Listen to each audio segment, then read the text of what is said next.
Hey everybody, welcome to the first episode of a new series on my channel called Real Talk. For the first episode of Real Talk, I'm going to be talking about microtransactions and how we have the power to stop them from happening. Now I'm about to get really real with y'all. We're going to talk about microtransactions and how we actually hold the power, but we're actually really dumb as consumers. I'm not calling any of you guys dumb because I'm guilty of doing some really dumb things in the past when it comes to my video games.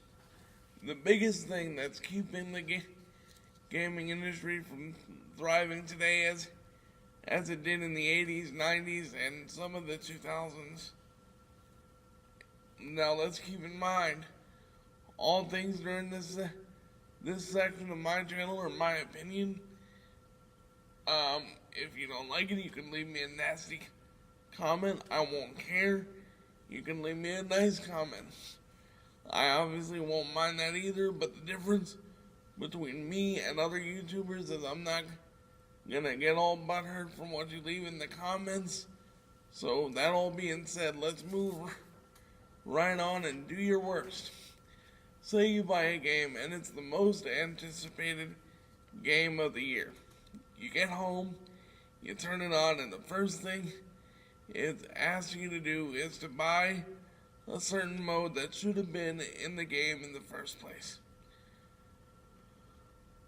Sort of like Street Fighter V. Yeah, I'm name dropping.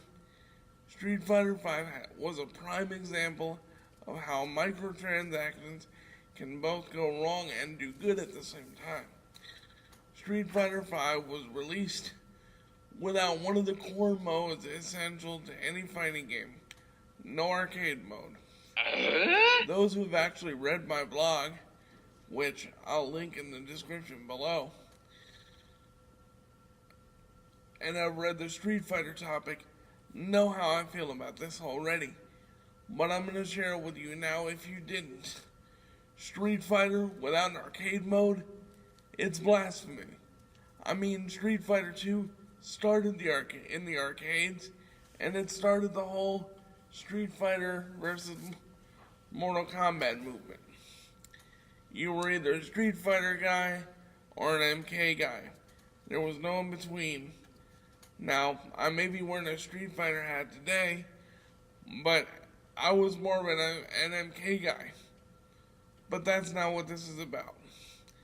Anyway, as a result of Capcom's blatant negligence to appeal to the casual player, Street Fighter V suffered the worst launch in the history of the storied franchise. They were 2 years in, and the game had barely sold 1 million copies. This was bad. But the release of the arcade edition a month ago really saved Street Fighter V.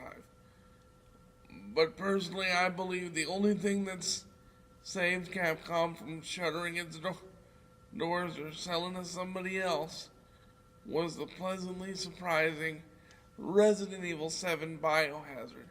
But that's another story for another time. Star Wars Battlefront 2 recently suffered the same fate. Yeah, I'm looking at you, EA. Turn on the game and you have to buy loot boxes. Now, Electronic Arts temporarily disabled the need for loot boxes, but they were recently in the news for saying that they believe in the loot box approach. What are you doing? For those that pre-ordered the game, you automatically get the best loot boxes and the best weapons, and when you go online, you get slaughtered still. Now here's the moral of my story, people. And this is what hurts. This is the truth. If we, the consumers, finally learn to say the most popular 2-letter word amongst 2 to 17-year-olds, which is no, then we have the power to let our voices be heard. Here are some more facts. you have a fighting game and they announce that your favorite fighter is not going to be in the base game, but will be released later as downloadable content. What?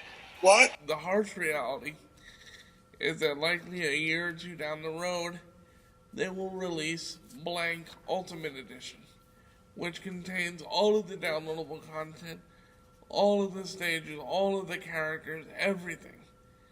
Now, you've already spent the money, so probably doesn't mean anything to you, but it still leaves you with a sucky feeling. Now, also, that's only if you have enough patience. I'll be the first to admit to you right now that I'm guilty of calling the kettle black, because when Mortal Kombat X was released, I had to have everything. I mean, sure, my friend brought me Fighter Pack 1, which included Jason Voorhees and a few other characters that were released later.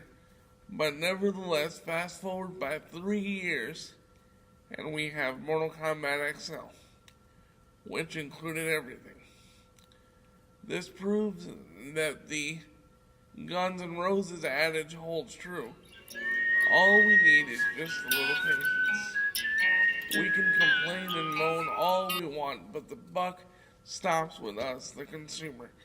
If we stand tall and say, no, we're not going to buy every piece of a game that you put out in fractions, they will once again start putting out full games. Until then, we have to shut up and keep eating the crap that they're feeding us. But we do hold the key. Anyway, that's going to be it. Thank you all for watching the first episode of Real Talk. Please remember to like, comment, and subscribe. Follow me on all my social medias, which again I will link below. And please remember that the game always stays on.